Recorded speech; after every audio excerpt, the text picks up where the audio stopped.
माहिती होते, काही आम्हाला कल्पना नाही त्या गोष्टींची. पुढे शरद पवार,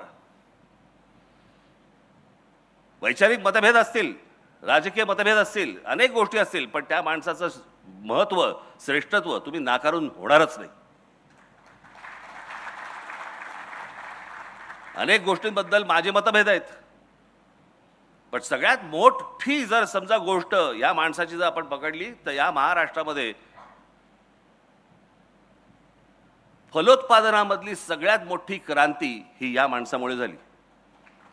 आज आम्ही आता सहज बघतो, पूर्वी काय असायचं आमच्याकडे,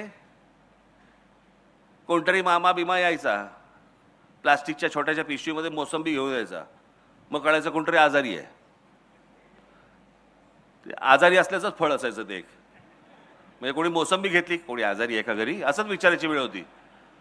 होती कुठची फळं. परंतु रस्त्यावरती ज्या वेळेला तुम्हाला गाडीच्या बाजूनी स्ट्रॉबेरी दिसायला लागली, तुम्हाला या महाराष्ट्रामध्ये देशामध्ये विविध प्रकारची फळं ही बाहेरच्या जगातनं येत होती आणि या जगातनं येऊन महाराष्ट्रामध्ये या देशामध्ये बनत होती. ही सगळ्यात मोठी जी गोष्ट, ही सगळ्यात मोठी जी फलोत्पादनाची क्रांती ही झाली, ही या माणसामुळे.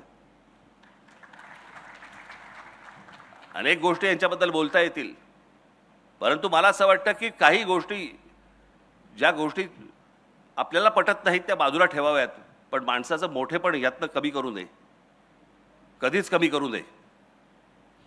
आपल्याला एखादी गोष्ट आवडत नसेल, आपल्या घरात नाही का होतं, नवरा बायकोमध्ये भांडणं होतात, बायकोला नवऱ्यामधल्या काही गोष्टी आवडत नाहीत म्हणून काय रात्री फेकून देतात काय. नवऱ्याला बायकोमधल्या गोष्टी आवडत नाहीत, काही गोष्टी आवडत नाहीत, होतात. काही गोष्टी नाही आवडत, काही गोष्टी आवडतात. मला असं वाटतं तशी प्रत्येक व्यक्ती आपण बघितली पाहिजे, पण ती व्यक्ती जातीतून पाहता कामा नये, बिलकुल पाहता कामा नये. पुढे भांडारकर इन्स्टिट्यूटचे रामकृष्ण गोपाळ भांडारकर, पांडुरंग वामन काणे, हे कृपा करून, मी माझ्याकडे ते आहे, याच्यात खूप वेळ जाईल म्हणून मी वाचत नाही आहे.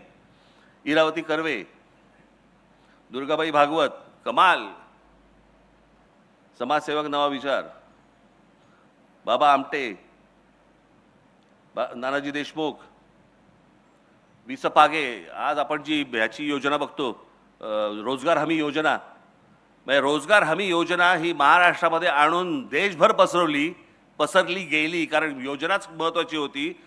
ती रोजगार हमी योजना आणण्याचं सगळ्यात मोठं काम हे विस पागेंचं आहे. अमित दलवाई, हे मगाशी सांगितले मी, पुढे घे, हे सगळे सांगितले मी. श्रीपाद अमृत डांगे, कम्युनिस्ट पक्षाची स्थापना जिकडे झाली त्यातल्या सगळ्यात महत्त्वाची व्यक्ती ज्या कम्युनिस्ट पक्षातली ही श्रीपाद अमृत डांगे. मी यांना